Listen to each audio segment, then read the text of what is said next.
Okay. Thank you, Rabbi Sachs. So I'm very excited to see so many of you here. And yeah, this idea kind of came out of we wanted to teach something together, and we went to rabbinical school together. So we thought it would be fun now that we're both here representing the Ziegler School. But now we're in Toronto to do something, and we thought it would be fun to kind of do this idea of rabbi versus rabbi. So we're taking an argument that was had in the Talmud and these ideas that are conflicting, and we're picking a side, and we're going to argue that side. And looks like you're starting the competition based on the number of books in the background. Well, Lewis wins that one. It's just a virtual background. They're not real. Yeah, so we thought that this would be a fun way to do it. So we'll introduce tonight's topic later, but we thought since we have people from all over in different congregations who don't necessarily know us yet, we do a short intro. So hi, I am Rabbi Becca Walker. I am the engagement rabbi at Beth David in Toronto, and I've been there for about 1.5 years. Before that, I taught and was senior Jewish educator at Hillel at Michigan State University. And I've never been a debater, but I do like to argue. So I'm excited to be here and go head to head with Rabbi Sachs over here. So, do you want to introduce yourself? Sure. Many of you know me, some of you don't. Rabbi Louis Sachs, I'm the associate rabbi at Beth Tikva. While I have no formal debate training, I do as well love to argue. I think it's a Jewish trait. It's in our genes. So I've had quite a bit of practice. My mother, she's not on the Zoom call tonight, but she can tell you that I trained very well for many years, and I'm still in training. But yeah, Rabbi Walker and I went to school together and wanted to do a joint program. But part of it isn't just the idea of debate. For me, part of it is, it always frustrates me. I don't know if this frustrates you too, Rabbi Walker, when someone says, Judaism says X, because we have 4,000 years of tradition, right? As you can see, there are a lot of different opinions. And the truth is, Judaism doesn't really say X about anything. I think there are very few of any topics that Judaism is 100% universal on. There are different opinions and different values that play out in every situation. So that's part of what this is about. We have two sides to each topic, and we kind of got assigned them. So we don't necessarily, right? We wanted to be able to argue both sides. So these aren't necessarily our personal opinions throughout, but in this 3-week series, our hope is to show you different sides of different debates, and hopefully people will learn something new or think about something in a different way to, again, really drill in that point that there are a lot of different answers. In 4,000 years of tradition, Judaism says X, but it also says Y, and it also says Z, and it also says a whole lot of other things. So that's my intro. Yes, agreed. I think I always tell people if someone says Judaism says blank, don't trust them. there's so many other things. Unless I'm the one telling you that, because then you should trust me. Because then obviously. Yeah. Do you want to introduce tonight's topic? Sorry. Yeah, I do. I'm just one note about the chat. So feel free to kind of make comments as you go. We're not going to necessarily be able to be paying so much attention to the chat. At the end, there will be a part where we'll have question and answers, and so there'll be time to ask questions kind of at the end. And we might see your comment or question in the chat, but we might not. So no promises, but feel free to use that and kind of have your own discussions there. But we have to kind of stay generally on topic, right? Don't talk about pie, because we're not, whatever. If you want to talk about pie, we can do that later. Cool. Okay, so tonight's topic, I'm going to share my screen to show our this is our kind of starting text that we want to base tonight off of. That kind of inspired this argument. And I will note that the text is a little problematic, right? We have kind of some old school values at work here. The Talmud was written a long time ago, and I don't necessarily, and we're not going to dive into why it's problematic. Just know that, yes, I too think that it's kind of problematic, the way they talk about a bride.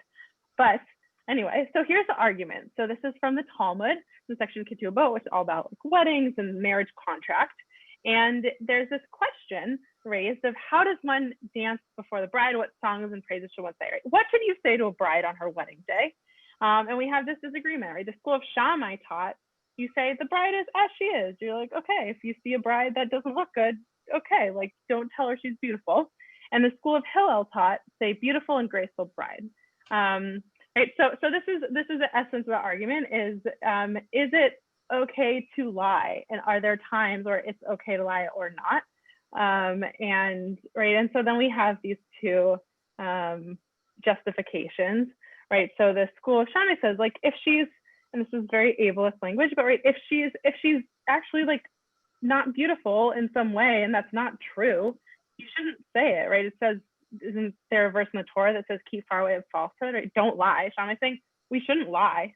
And Hillel says, well, if someone has made a bad purchase in the market, should another praise it in his eyes or depreciate it? Surely one should praise it, right? So they're comparing a bride to something someone's bought, which is not great, but okay, right? So Hillel is saying that, you know, if someone has something and they already have ownership of it, or like this bride, right? You're already like stuck with this person. You're not going to tell the husband or whoever that, oh, like that was a bad decision, right? They already made that decision. It's over and done with. You can't change it. So maybe instead of saying that, like that would hurt their feelings, right? So that's the framing of the argument is we're gonna have, is it ever okay to lie? Is it okay to lie to avoid hurting someone's feelings, or should we never ever lie? So we got Hillel versus Shammai. Is there anything you want to add, Lewis?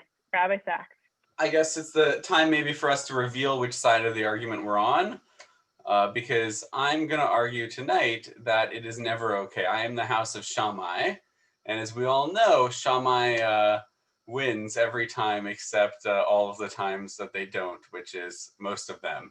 But I'm going to try to argue tonight and to show that our texts and our tradition teach us that lying is always wrong. It is never permitted. There is always negative consequences, and we just should not do it. Yes, and I'm going to argue the opposite, that sometimes lying is necessary, and there are ways that our tradition supports lying, or telling these white lies, not quite being truthful. And there are a few reasons that I will go through shortly. So there you go. So that's what we're doing. And it might be interesting for you before we kind of launch in to take a moment to think about where you fall on this debate right now, like where your first gut reaction is, because we want to see at the end, we're going to have some questions to see if you've maybe changed your mind. So think about it now, like just where you are, and then we'll launch into it. Give me a moment. Okay. So I'm gonna go first. So my brief opening argument is yes, I'll be arguing it's okay to lie in some circumstances, and we have so many texts that support this.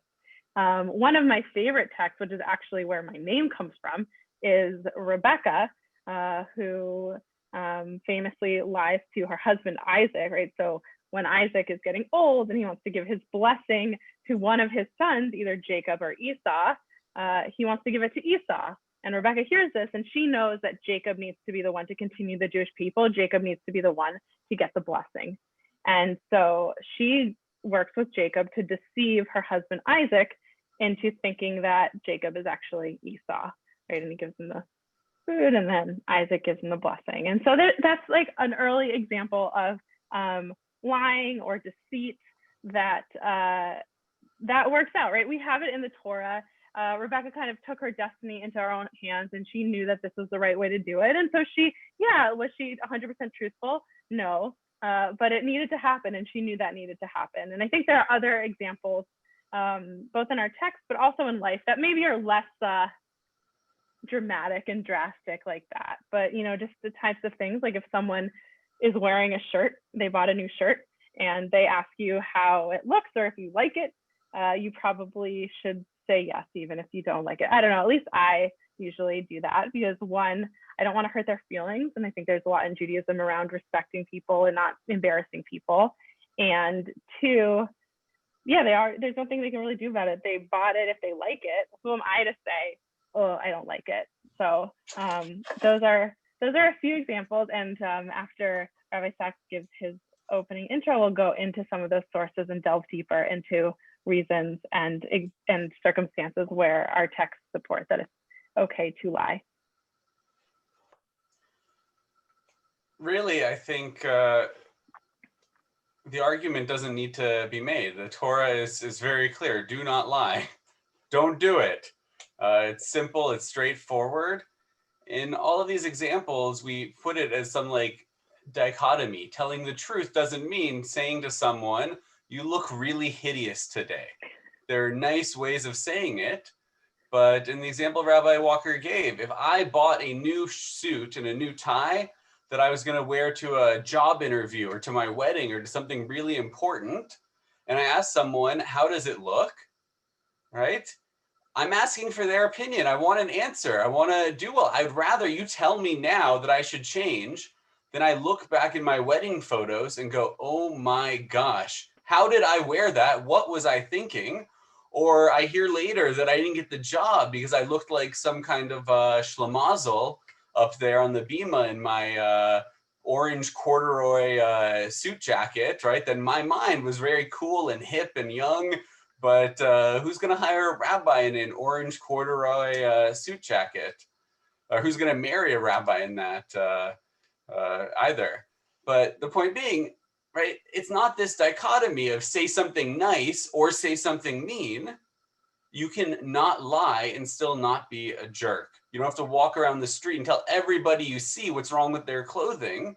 But when someone comes to you and asks for your opinion, right, they're asking for your opinion. And if they don't really want to hear it, that's not on you. That's on them. They shouldn't be asking. All you. For our first text. Okay. So I'm going to share my screen. We're going to look at some text in support of my side argument. Okay. So let me just put it in present mode again so we can all see it. Dun, dun, dun. Okay, great. So reasons it's okay to lie. So this first text, and this is like a little background so we can really dive deeper into the reasons. So this is from Genesis, from Bereshit, chapter 18, verse 12 to 13. So this part in Parshat Vayera, and we read it on Rosh Hashanah as well. So it's like one of those like greatest hits. But right, so this is when Sarah hasn't been able to get pregnant, and right, she has the angels come to her, and these messengers come to her, and they say, "You're gonna get pregnant. You're gonna have a baby," and she famously laughs, right, because she says, "Here we go."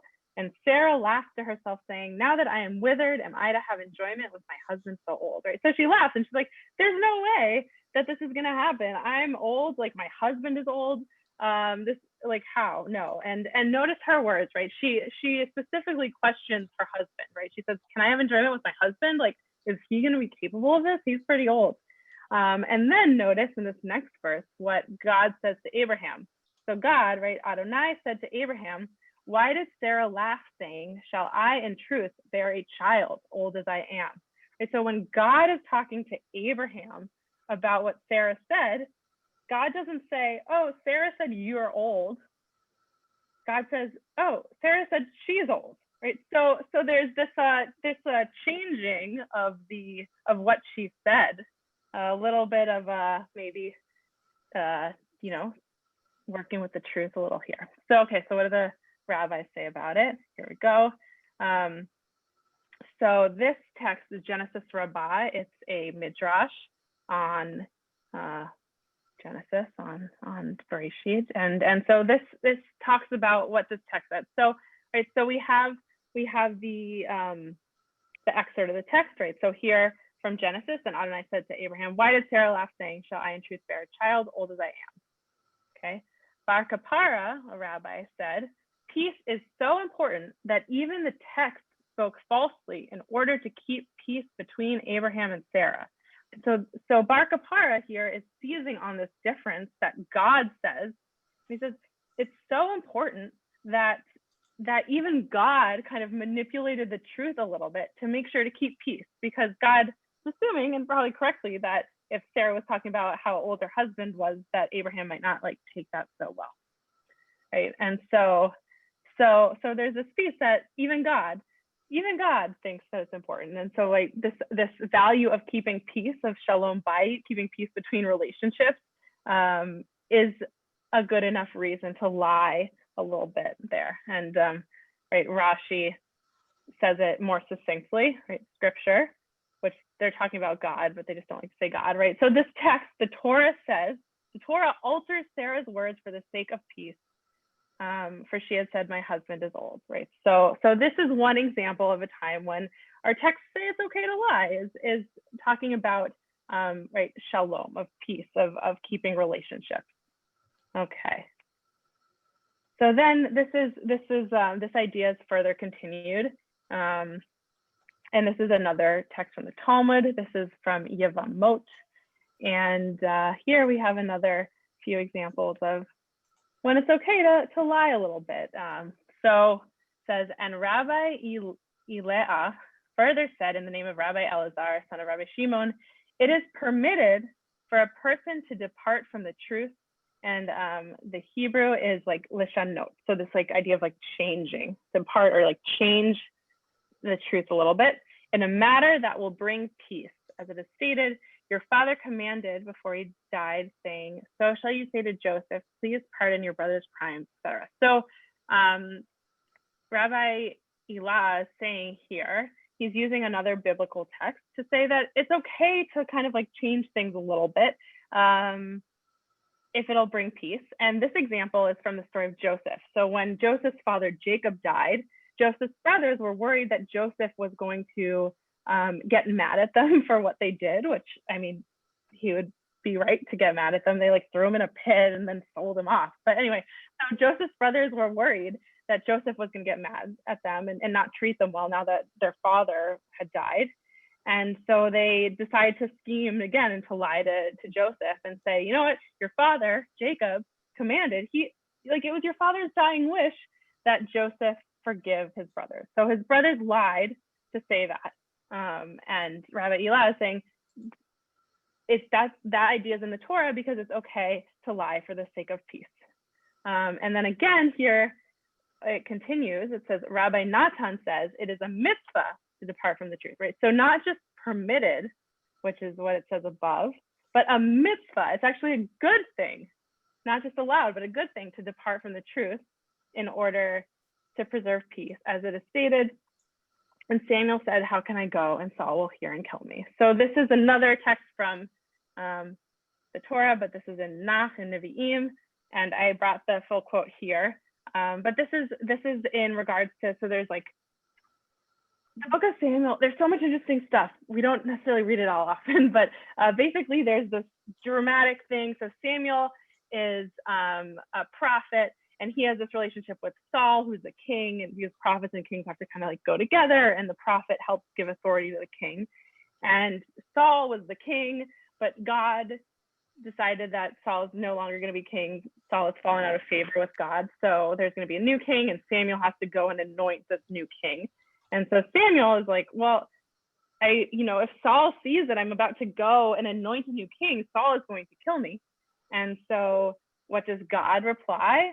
Right here it says, the Lord answers, take a heifer with you and say, I have come to sacrifice to the Lord. So again, God is saying, okay, if you're worried about Saul catching you to doing this thing, you can lie a little bit, right? Say like, oh, I'm actually just going to give a sacrifice. I'm not trying to anoint a new king or anything like that. And then this continued. So again, this text again brings the example of Abraham and Sarah, and how God kind of doesn't say exactly what Sarah said.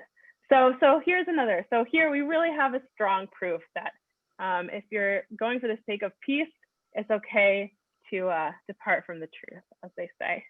And here is another example that's different. So this is from the Talmud, from Rosh Hashanah 20a. And whoops. Spoiler alert. Okay, sorry. Okay, so this is Rosh Hashanah 28. So this is again in the Talmud, and it's around, it's talking about the new moon. So back in the day, before we kind of fixed the calendar, the new moon and the Jewish new month would be decided when someone actually saw the new moon, and you would have, there's this whole procedure where you'd have witnesses who had to go and testify that they saw a new moon. So that's kind of the context for this. And so let's read this. It says, "This is like that which Rabbi Yehoshua ben Levi said. The court may intimidate witnesses about the new moon that was seen at its due time, the 30th of the month, but the court may not intimidate witnesses into giving testimony about the new moon that was not seen on its due time in order to sanctify the new moon early on the 30th. So they're talking about certain months in the Hebrew calendar will sometimes have like 29 days and sometimes have 30 days, depending on the year. And so there's this talk about that there's sometimes it makes sense to have an extra day in the month, and it's good for the community for various reasons that they go on about if you want to look up this piece of text. And so here we have Rabbi Yehoshua saying, you know what, if the court may actually like intimidate witnesses, they can kind of bully them in a way to get them to like falsify their testimony, so that you can kind of move the sanctification of the new month one day later, right? So this isn't about peace. This is kind of about benefiting the community. And again, there's a case where you can kind of manipulate the system in not the most truthful way to make it work out in the favor, in the way that these rabbis think it needs to go. And I will say, towards the end of this sugya, we have another rabbi who says the exact opposite. So he's still agreeing that there's some circumstances where you can kind of intimidate this witness and force them to say something, but he thinks it's like a different way, or he thinks it's for the different situation. Okay, and then I think this is my last one. Let me just make sure. No, sorry. Okay, almost done. Almost done with my piece. Okay, so here is another place where we can lie. So this is from the Mishnah, even older than Talmud, from Darim, and it says, one may vow to murderers and thieves and self-appointed tax collectors, right? So I'm kind of thinking like self-appointed tax collectors are almost like mafia, right? Who go in and they're like, give me money, you have to, even though they're not like the official tax collectors. And yeah, so oops, sorry. Why does that keep happening? Okay, so one may vow to murderers and thieves and self-appointed tax collectors that something is truma, which is like a tithe to the Kohen, right? So something's truma, even if it isn't truma. And so why would they want to lie about that? When something has been designated as truma, there's like additional kind of penalties if someone touches it, right? You're not allowed to use it if you're not a Kohen, if you're not a priest.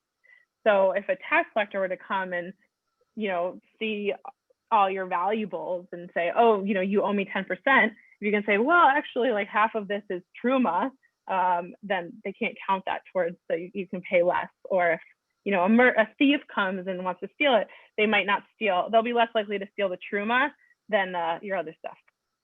And then you can also lie that they are property of the king, even if they aren't property of the king. So again, you can, in order to avoid financial ruin in some ways, you can lie about things that'll benefit you. And then it's the last one, and then I know some people wrote in the chat, I didn't have a chance to look at it, so I'll see if I can quickly address something. But here we have from Bava Metzia. Oh wait, this is from my, no, just kidding. That's later, you'll see that later. So okay, so there you go. So I'm gonna stop sharing so I can see you all again. But we have a bunch of different circumstances where it's okay to lie, where our text says it's okay to lie, right? We have this case of like relationship keeping, like shalom with Abraham and Sarah and God. We also have this idea about the robber, about the new moon, about benefiting communities. So there are clearly some cases where it's okay for us to lie. So hand it over. What do you got, Rabbi Sachs? I got a lot, so we'll dive right in.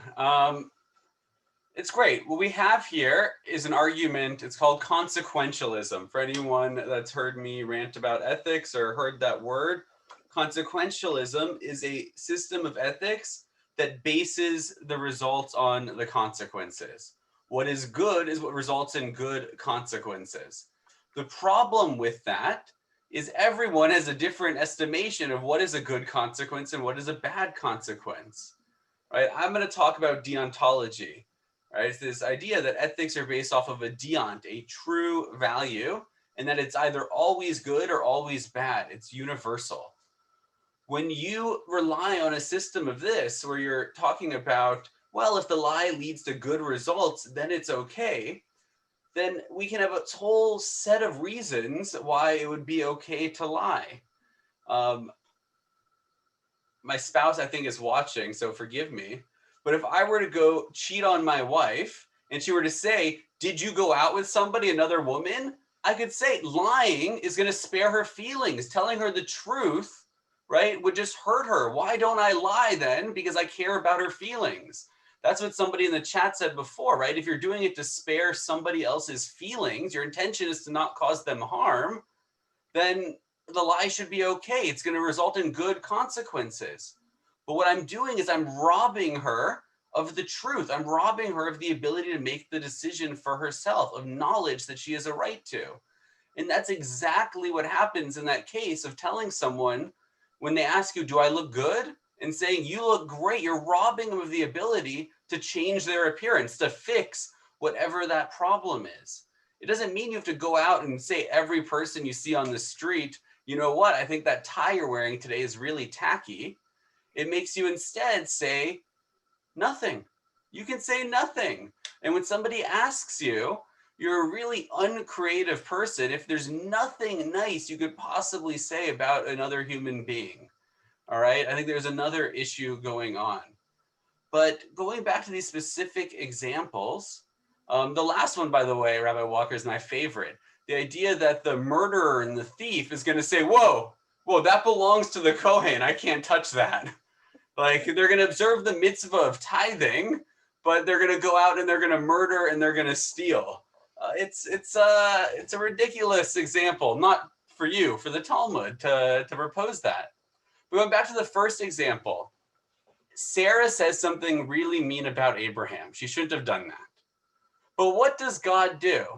Right? The proof text is God lies to Abraham. But Abraham, if you go back and look at the text, doesn't say, hey, God, what were you and Sarah talking about? God goes over and starts gossiping, right? Which is its own issue and its own moral question. We can do another debate about is gossip okay or not. But the simpler thing for God to do is just say nothing. Hey, Abraham, how are you doing today? Not, oh my gosh, did you hear what Sarah was just saying? Right? That's when God found God's self in that pickle and had to come up with a lie to not hurt Abraham's feelings. There was a much easier solution. Right? So I want to share a text now that I'm going to put up on the screen. And this is from, right, Masechet Shavuot. It's about oaths. And here we have the situation of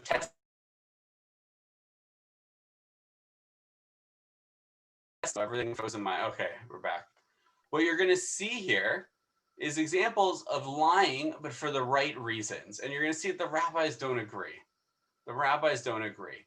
So the first situation we have is a student whose teacher says to them, I'm going to paraphrase the Talmud here. They say to them, right, you know, concerning me, if one were to give me 100 times 100 dinars, if someone were to give me even $1,000, I would not lie. You know me, right? That's what the teacher's saying to the student. And now they're saying, I have 100 dinars that I loaned to so-and-so, but I only have one witness, right? What's the problem with them only having one witness for the loan? You need two witnesses and a Beit Din. You need two witnesses to testify about the loan.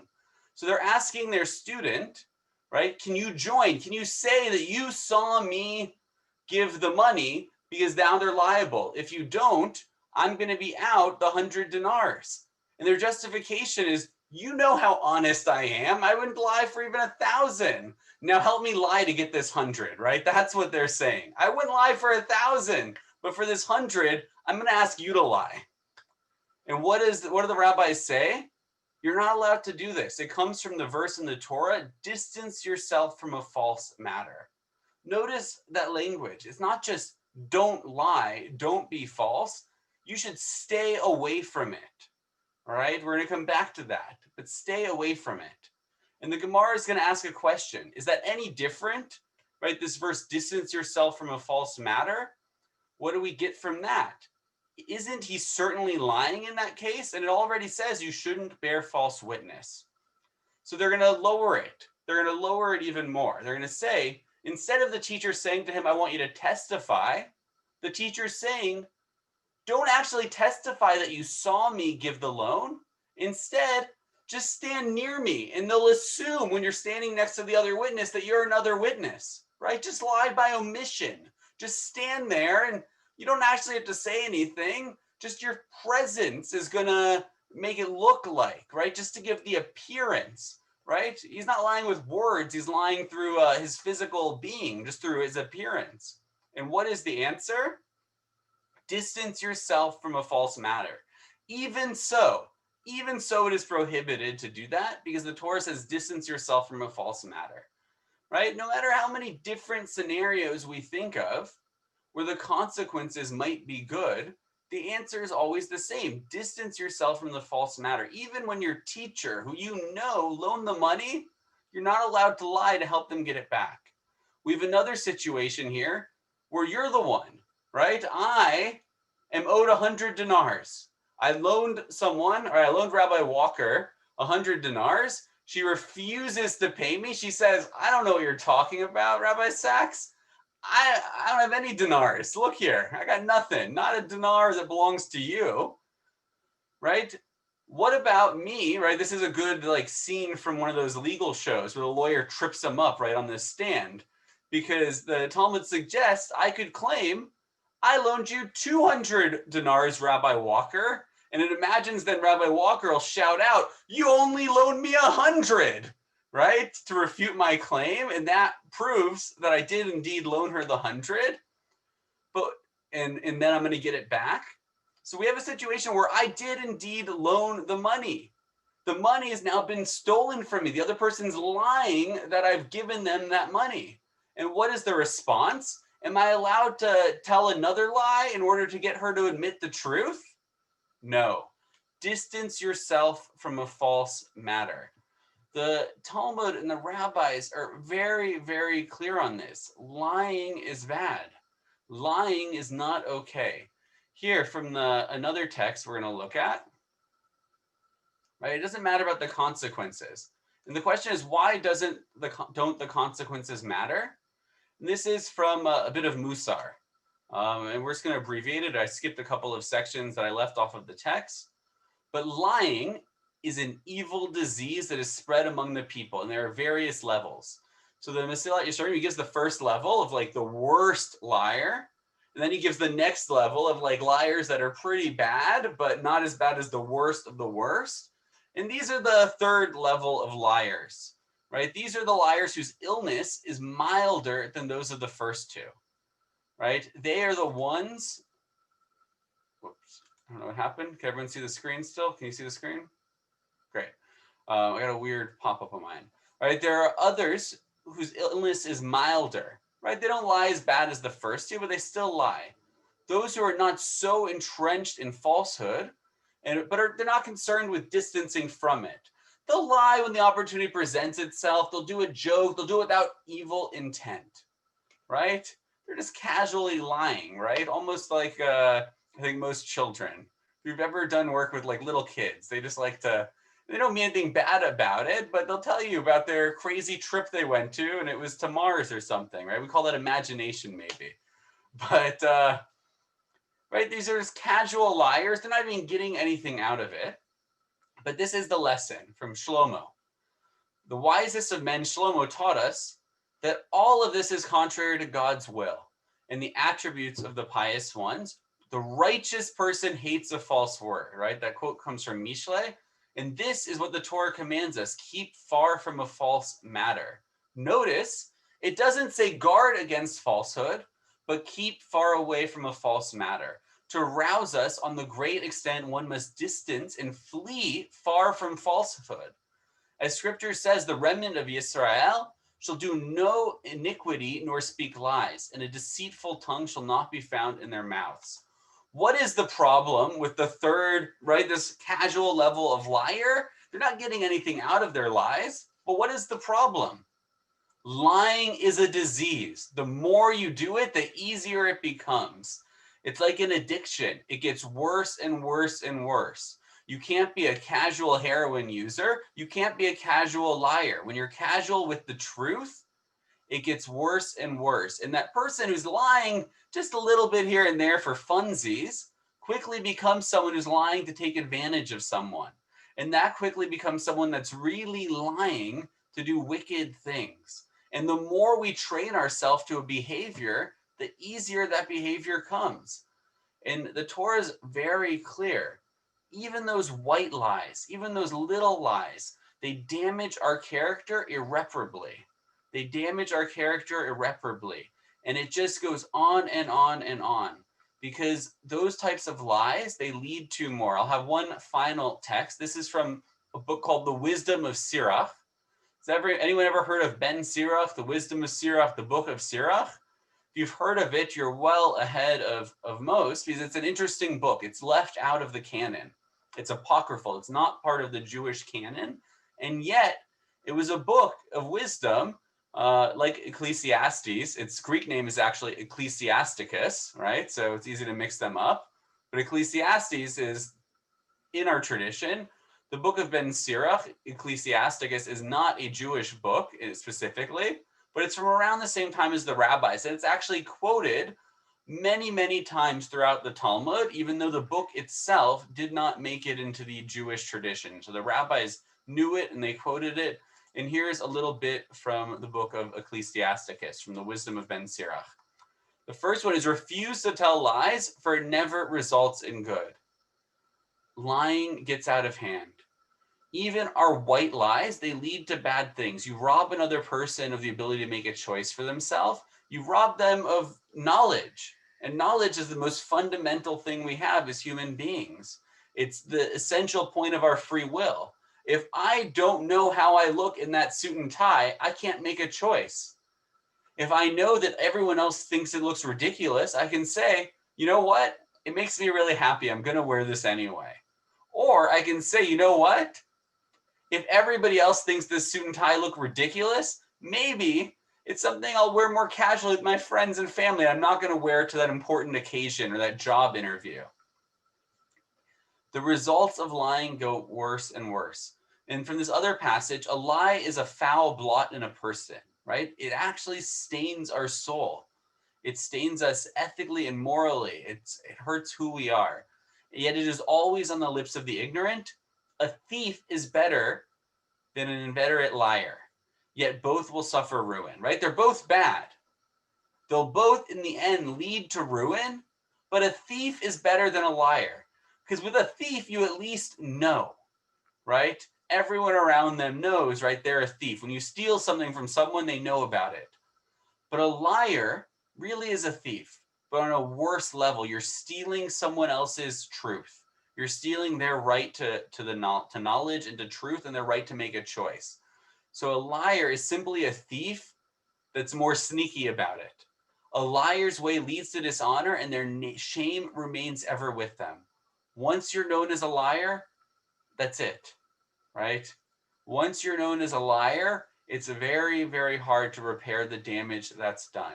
Even white lies, even lies we tell because we think, right, it's to spare someone else's feeling. My final example is, let's say Rabbi Walker and I are out to a nice lunch, and I was supposed to hang out with somebody else, but I'm having such a great time at our lunch. We're talking such great Torah that I don't want it to stop, that I call my friend and I say, you know what, something came up at work and I can't come meet you anymore for coffee. I got stuck in the office, right? All I'm doing is sparing their feelings. It would be cruel to say, you know what, I'd rather hang out with Rabbi Walker than you, so see you later. But what am I doing here with my relationship with Rabbi Walker? right? When she overhears me tell that white lie, next time she calls me up and wants to hang out and have lunch, and I say, you know what, something came up at work. What is she going to think to herself, right? My relationships get irreparably damaged by lying, even white lies, not just with the person we're lying to, but with everyone else. Because once you become known as a liar, that's it. I'm going to hand it back over to Rabbi Walker. Made some good points there, Rabbi Sachs. I will say, I think it's interesting that we both use these examples of relationships. I think, at least from the text that I put out, and what I think is that sometimes these little white lies are necessary to preserve a relationship, and it doesn't necessarily destroy the whole thing. I think one thing you said that kind of towards the end, I'm going to just address things willy-nilly, I guess. But one thing that you said is that you said lie is stealing the truth, and once you're known as a liar, that's it. And I think that really doesn't take into account, we have this whole idea in Judaism of tshuva. So I think that right, this idea of making amends, of changing ourselves for the better. And so I think that when you're arguing that, saying one white lie that maybe is okay could lead you down this path, Judaism does have these mechanisms to help us kind of get back on the right track. And I don't necessarily think that lying in certain circumstances is going to lead us down that road anyway. I actually don't think so. I think that, what I'm arguing is not trying to say, okay, lie whenever you want, go wild, right? But certain cases, it's okay to lie, and it's actually in line with Jewish values, like the ones I brought up already. And I want to show you a few more. The boy who cried wolf. Yes, it's a good helpful one for Lewis. Okay, Rabbi Sachs. Okay, so here we go. PowerPoints are hard. Okay. Gonna put in present mode. Dun, dun, dun. Okay. So one of the things that I want to bring up is when you said that we shouldn't lie, you're taking away people's ability for them to hear the truth. I think that there are cases where no, we should still lie, and it's to kind of save people from embarrassment, and because the rabbis in our tradition really find it important that we do not embarrass other people, we don't shame other people. And this is in the Talmud, this is an example of this, and this is an idea that's repeated a lot.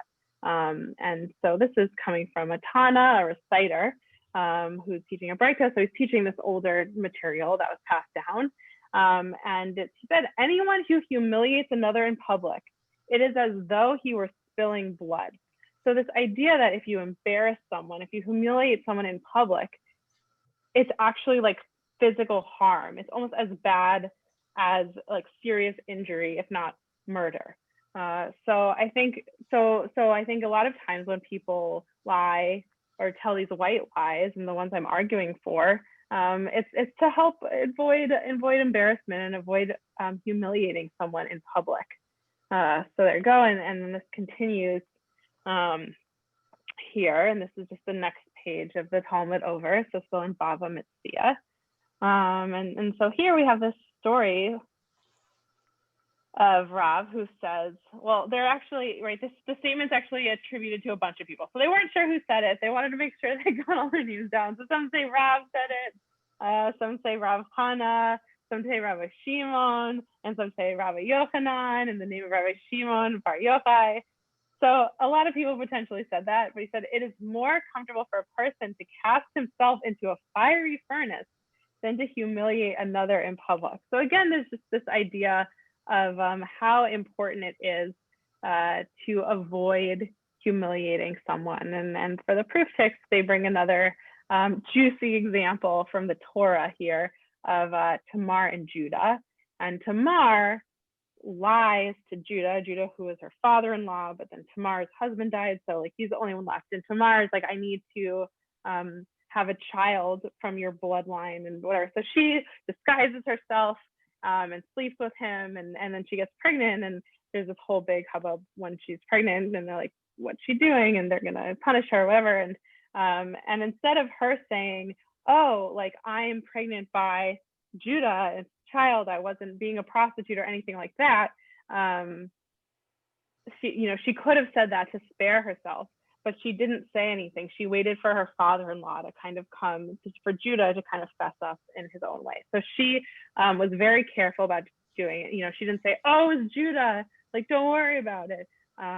She instead was kind of sly about it because she didn't want to humiliate him.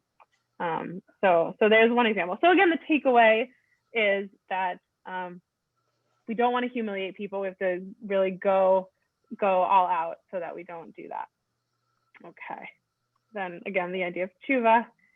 And here is a nice text that I liked, and I think Felicity actually argues pro-consequentialism. So maybe we're on different sides of that one. Maybe we have to flesh that out more.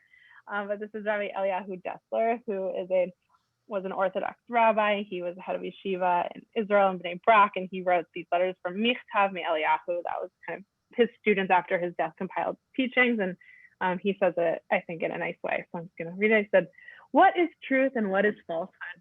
When we went to school, we were taught that truth is to tell facts as they occurred, and falsehood is to deviate from this. This is true in simple cases, but in life, many occasions arise when this simple definition no longer applies. Sometimes it may be wrong to tell the truth about another person. For example, if it would reveal something negative about him, unless there was an overriding purpose and necessity. And sometimes it may be necessary to change details when the plain truth would not bring benefit, but injury. In such cases, what appears to be true is false, since it produces evil effects, and what appears to be false may help to achieve truth." It's this idea that that it's not so black and white, that there are times when it's really necessary for us to lie, to avoid humiliating someone, to keep peace in relationships, right? To help uphold human dignity. There are reasons where it's okay to lie, and that, should do it sparingly. Don't just go willy-nilly, of course, but there's definitely reasons, and I think to kind of argue in your text, your Shavuot text about the witnesses and the money lending, I think that I would say maybe that's one of those cases where it's about money, or it's not about a person's well-being. It's more kind of shallow than that, right? So we want to make sure that we have lines, and we're making sure that we're not letting ourselves just lie about anything when it's convenient, but that there are these cases where it's okay to do it, to lie a little bit. So back to you. So I think it's very easy to make the argument there are cases where lying's okay, but I go back then to the other text about how it's a disease. It just gets more and more, right? We don't want to think of that. We want to imagine we're far from that, but so does someone the first time, right? The alcoholic, they've had their first sip of beer. They didn't think to themselves, I'm going to be an alcoholic someday. They said to themselves, I'll have a sip of beer. And it gets more and more and more. And that's what lying does. I certainly believe in the power of tshuva, but there's a caveat to that, because the problem with tshuva is that God forgives us, right? If we make sincere amends, right, we can always repair. We can always fix our relationship with God. But with other people, it's much harder, because you have to make up what you did wrong. And how do you do that when you're the person known as the liar? As someone pointed out in the chat, the story about the boy who cried wolf. Well, we have a Jewish version of that, so to speak. There's a midrash about Satan trying to stop Abraham when he was taking his son Isaac up the mountain in the story of the Akedah. Satan is giving Abraham all these different reasons not to do it. And then I have one section from that larger thing that I wanted to share. So Satan says to Abraham, is not your fear of God your foolishness, right? The fact that you're going to take your son up to the mountain and slaughter him because God said to, that's ridiculous, is what Satan's saying. And Abraham says, right, remember, please, whoever perished being innocent, right? He quotes another bit of verse, right? God is righteous and God's pronouncements are just. God said to do it, so I'm going to do it. So that's the end of Satan's argument of trying to talk Abraham out of sacrificing Isaac. So then what does Satan do? Satan saw that he wasn't going to stop, he wasn't going to listen to him. So instead he said, this is what I heard from behind the heavenly curtain, right? This is what I heard from God and the angels. The sheep is to be sacrificed as a burnt offering, and Isaac is not to be sacrificed as an offering, right? Satan actually said in this midrash to Abraham as they were going up the mountain, God's not really going to follow through with this. God's going to have you sacrifice a sheep instead of your son. And what does Abraham respond? This is the punishment of the liar. Even if they speak the truth, others don't listen to them, right? Even when you tell the truth, once you get known as a liar, people aren't going to listen to you. How do you do tshuva? You do tshuva by making up the act that you had done previously. So you steal, you can give someone money, right? You pay back what you stole. You said something mean, you can say something nice. But when you lie to someone, you make that up. You do tshuva by telling the truth. But there is a point where you've lied to them so much that they're not going to believe you, right? That the relationship takes a lot of work to repair. In some relationships, it's just not possible. Once you get known as a liar, that's it. Once a person stops believing in you, how do you convince them you're telling the truth? Because every truth you tell them, they're going to believe is a lie. So you end up in this really difficult place. And again, it's a false dichotomy, I think, that we have a choice between one or the other, between being nice to someone or being a jerk, right? It's between lying and just being the world's biggest meanie. There is a middle ground. But the Talmud is very clear, right? Despite all these sources that say it's okay, it is to say your yes be yes and your no be no. Abaye said that means one should not speak one thing with their mouth and another with their heart, right? It's detrimental to who we are. When we believe something or think something on the inside, that is what we should be saying on the outside, right? Or if it's not a thought that we should say, we can simply not say it at all. And all of this comes to the fact that God, actually, sorry, I'm going to come back to that in my final closing. I want to talk about what Rabbi Walker was saying instead about, right, actions, right, justifications. The rabbis offer a lot of different justifications for why lying's okay. And these are all sorts of different rabbinic reasons that they fall into this category of promoting peace, which you've heard from her and from the Talmud. And later on in legal codes, the rabbis say you can lie to make someone feel better. That falls under promoting peace. Or to avoid embarrassment, right? These seem like good things. I agree with you. We shouldn't make someone feel bad. We shouldn't avoid and we shouldn't embarrass someone. Or to prevent the disclosure of a secret or to foil an evil plot, right? Those all seem like okay reasons to lie. Except they then say you can lie to persuade someone of the proper interpretation of the law, right?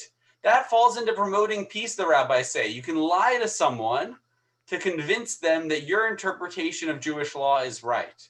Or you can lie to cause someone to fulfill a commandment, right? That's what we saw in the example with lying about the new moon.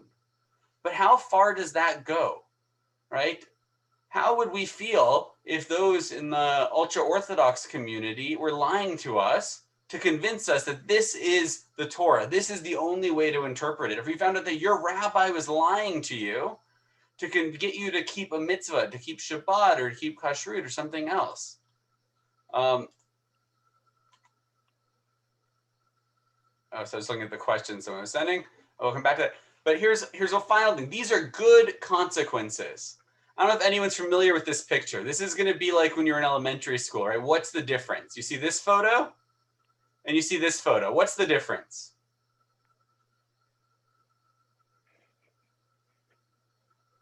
This was from an Orthodox paper when Saddam Hussein was killed. They cut out Hillary Clinton, right? They cut out Hillary Clinton because they didn't want to when Osama bin Laden was killed, right? They cut her out of the room because it would have not promoted peace in their communities to see a picture of a woman in the cabinet room, right? I assume, Rabbi Walker, you don't condone that. Is that safe to say? She does not condone that. You all heard that. She's telling the truth, I assume, although she is okay with lying sometimes. But that's what I'm saying. Who gets to choose what the consequences are? Here is a picture of a famous Rebbitzin. I'm blanking on which one, right? This is the original photograph. And you'll notice here that amongst these Orthodox women, you'll see some short sleeves. You see a V-neck there on the right. This is the version of the photo as it comes in an Orthodox book, a biography about them. You'll notice the sleeves have been lengthened. So as the neckline has been brought in. Do you see that? And again, I assume, Rabbi Walker, you wouldn't condone this type of lying, but the same reason justifies it. It's to promote peace in their communities. Rabbi Menachem Schneerson, these are photos of him without a kippah, but here his kippah is photoshopped in for the same reason, because of fear that people saw a picture of the Rebbe without a kippah, they might not wear kippot themselves. It would lead people to sin. So it's okay to lie to them. And here's a final one, another one from an earlier book of Rabbi Moses Gentili. Apologize, no idea to pronounce his name. But one edition, right, he is not wearing a kippah. And the later edition, he is, for the same reason. The editors felt the need to lie because they wanted to convince their people that this is a mitzvah they should do, right? When you lie, you rob people of their right to the truth. And I will pass it over to Rabbi Walker. We have a final arguments, right? And then we'll take questions, or do you want to look at the questions? Because I see a couple are there. Yeah, I mean, I was thinking maybe like a 2-minute final argument and then questions. Does that work for you? Okay. Perfect. Or maybe less. Wow, you brought pictures. Next time I'll have to bring some pictures. Yeah, I mean, I think that like many things in life, this idea of not telling the truth and when it's okay and when it's not, it's complicated.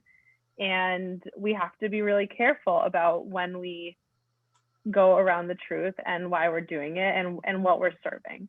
I would argue that those pictures were not, in fact, around keeping peace in their community, but it was to push a certain worldview and to kind of take away some nuance, right? It feels like kind of censorship in a way. Yeah, it is censorship, but I just want to add, sorry for interrupting, it's in the eye of the beholder. That's the problem. What promotes peace, someone else commented in the chat that it was to promote their own agenda, not peace. But in their minds, that's peace. And it's not in our minds, right? There's a simple solution. There's one thing we can all agree on, because we're not going to agree on what's best for society, right? Even people in the same political party disagree on what's best for society. Even members of the synagogue board meeting, members of the board disagree on what's the best to promote peace in their own synagogue, their own community. What we can all agree on are the facts. Facts are facts, truth is truth, and that's a universal that we can all get behind. Because if you're gonna allow for lying, this is where we end up. I mean, I think I'm going to disagree, because I think that there's a lot more to truth. Like we've been in places where there are multiple sides to a story, and they are all true, and they all, conflict in a way. I mean, I think that there are, right? Even, I mean, I'm thinking about like, I don't necessarily want to go down this road of the thing that came into my head, but I was thinking about American Thanksgiving and like around tomorrow, right? And for Canadian people, and ideas that, and speak in talking about, the origins of the United States. And there are a lot of truth and a lot of facts that maybe contradict and maybe lead us to feel differently about the founding of the United States, but they're all true in a way. And so I think that there isn't always just one truth. There are different ways to see the truth, and there are different facts, and a lot of facts can be interpreted.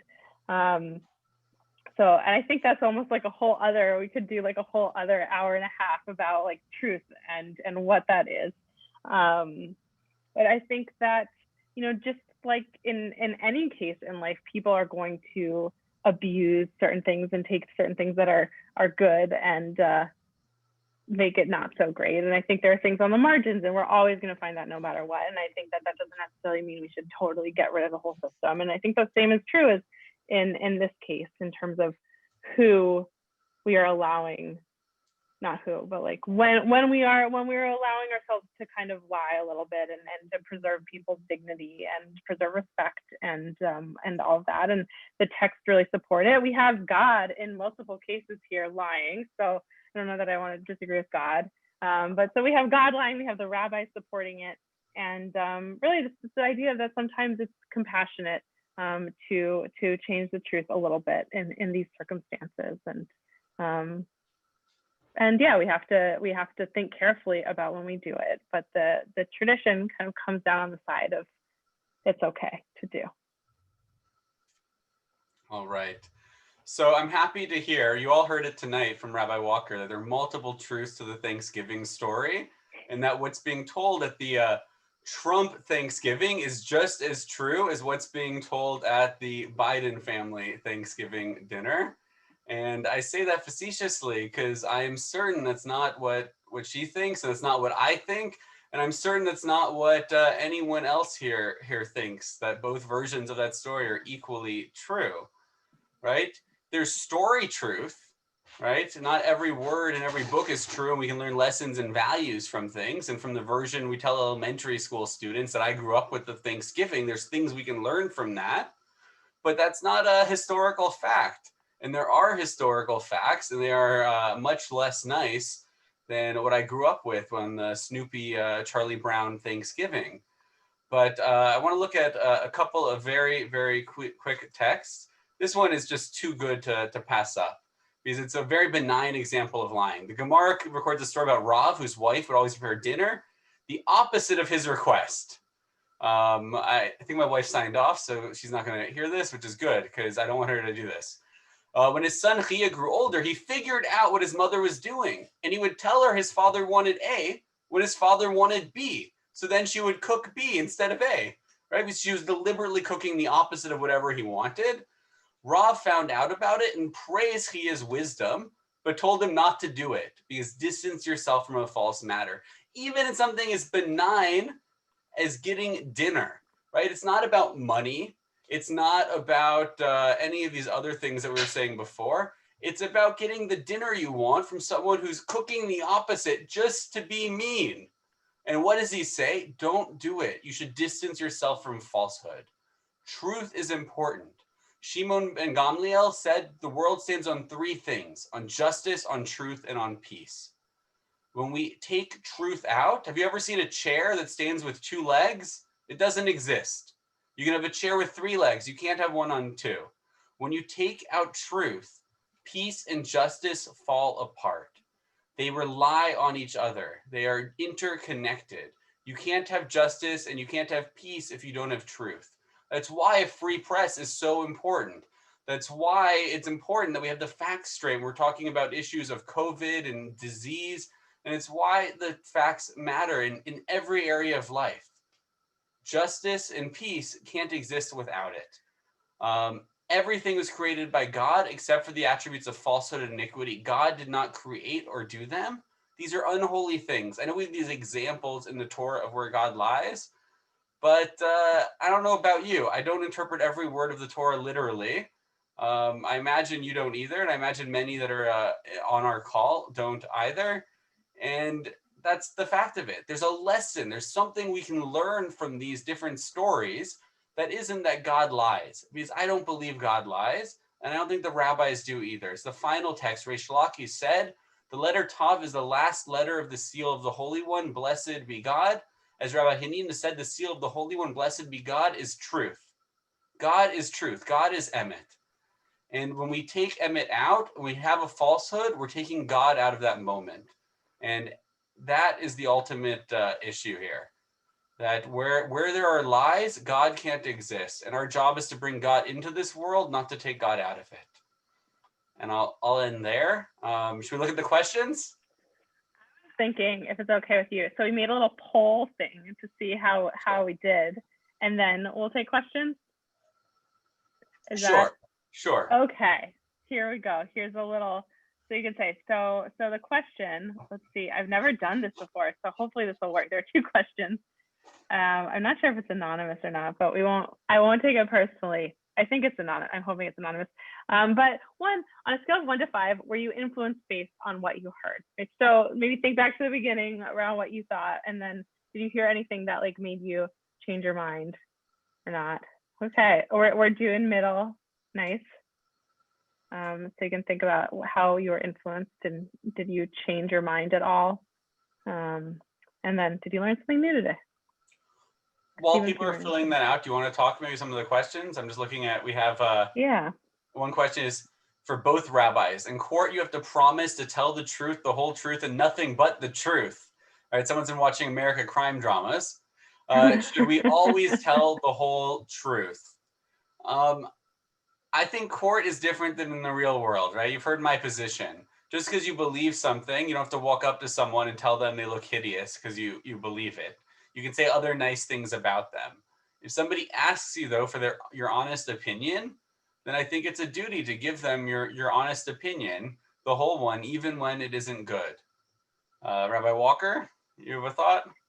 Yeah, I mean, I feel like there's a difference between the white lies and kind of lying under oath. The law, and right, there's ideas in Jewish law, but also the idea that we're supposed to follow the law of the land, and so I would advise against lying in court. Yeah. We have a question of, if we distance ourselves from falsehood, how much of the Tanakh would we retain? Is holy fraud on the part of the biblical authors justified? That is a great question, a very loaded question, but a great one. Right? There's truth, and there's moral truth, and there's like story truth. We don't read Mother Goose or Shakespeare or Dickens because we think it's historical fact. We read it because there's a lesson, there's something in it for us. And that's really what I think about the Tanakh, that these are the stories of our people. This is our communal identity, and there are lessons that we can learn from it, even if it isn't true word for word as a historical document. And in fact, I think the rabbis or the authors didn't want it to be. Whoever you believe wrote the Torah, if you look at the first two versions of Bereshit, chapter 1 and chapter 2, the story of 7 days of creation and the story of Adam and Eve in the Garden of Eden, they can't both be true. Things are created in a different order on different days. The two stories can't both have happened historically true. I think the Torah starts out that way to tell us it's not a history book. And that's different than lying, right? That's different than falsehood. You wouldn't go and watch a Jason Bourne movie and walk away and say, you know what, this movie lied to me, or Star Wars or anything else. You would walk away saying, wow, this is a good movie. It taught me something. I felt something. I learned something. And that's what I think the Torah is about, instead of truth and falsehood. Rabbi Walker? Yeah, I mean, I think also I like that we have all of these characters in the Torah that are flawed, because like so are we. It almost makes it more relatable. So in addition to what Rabbi Sachs said, that I don't think that the Tanakh, I wouldn't say it's falsehood. I think there's examples of people lying. I think there's problematic things, but to me I wouldn't kind of categorize it under that. But yeah, it's a good question. Oh, I see. Okay, so I see one more. Oh, Andrea. If a congregant came to you seeking advice on whether or not to tell their sister her spouse was cheating on her, what would you advise? Tell the truth. Oh, so here's my like a rabbi strategy is I try not to tell people too much what to do, and I like to ask questions, and hopefully they come to their own conclusions. So I try to do that. But I think I think it goes back to like whose truth is it and who's it to tell. I think the way I've seen it written in kind of like the Ephesus columns that I like to read, that maybe I would go with, is that the sister should tell the husband that she knows and urge the husband to tell the sister, so that she finds out actually from the person and not from her sister. But I don't know, that's complicated. But if the husband refused, said, I'm not going to tell, would you tell the person then to tell, Rabbi? I'm not going to give a blanket answer. That's fair. We don't have to suck right now. But it's a good question, Andrea. Yeah. Can people see the results of the poll? Can you see it, or can you only see? I can see the results, but it's because I'm also a host. And no one else Okay. can talk right now, so we don't know. Okay. But So just I'm back to gonna your question. I think here. the Here we answer go. is Sharing 100% that I think Rabbi Walker's method is definitely, I think, the best first attempt. But again, the person has the right to the truth. To deny them of it is to spare them some pain now, but it comes out eventually. What happens when it comes out after 10 more years of marriage? What happens when it comes out after they've given their whole life to somebody who's really just been sneaking around and being a jerk, right? The same with if you found out someone's spouse had a gambling problem or something, right? You want them to be the person to tell the truth, but the other person doesn't have the right. That said, as a rabbi, right, when someone meets with me, it's confidential. So I'm not going to go. I don't want anyone to be afraid that they come and tell me that they've done something wrong. I'm going to call up their spouse or their children or their parents and tell on them. But again, it's absolutely a person should be told to tell the truth in those kinds of cases, I think.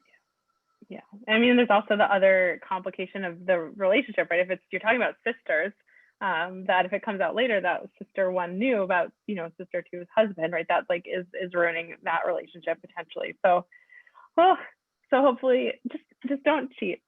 Just try not to cheat, everyone. That's my rabbinic advice. Okay, so I just shared the results of the poll, so now you can all see them. So it seems like Rabbi versus Rabbi, we influenced them some. So good job, us. And a good amount of people learned something new. 5 people did not, but for those 5 people, I hope you still had fun. I hope that this was a good time. It's either almost 2/3 of people were somewhere in that category of at least a 3 to 5 on they were influenced. It made them think about something in a different way, and 80% almost learned something new. So that's great. That seems like a success to me. Yeah. Oh, and Jerry said, but were we telling the truth? Maybe some of them were taking my side and being nice, and so they maybe rated us higher than actually to save our feelings. So that's exactly why, right? Jerry also said the real test is to ask what we thought of the presentation. What would you say if we told the truth? And actually, I would love if anyone wants to send me or Rabbi Walker feedback, because we have 2 more of these. If you have any thoughts or suggestions how we can make this better, we would love real feedback. That said, we deliberately didn't ask who do you think is right? And that's the difference. You don't have to ask questions if you don't want to know the answer. And so I can sleep tonight. I want to be able to at least assume that I won the debate. So I don't want to know if I did or not. Please do not tell me. But thank you all so much for coming. Rabbi Walker, I had a blast. And we hope everyone will join us next week for another one of these. On a new topic. Yeah. Oh, we both won. Everyone won. We're all winners. That's like the millennial way, right? We're all winners. Everyone stay safe, stay healthy, and have a great rest of your night. Thank you so much for joining us. Good night. I allowed you to unmute if you want to say good night. You can do that now too. Night. Thank you very much. Good night. Thank you, Shelly. And have a good job.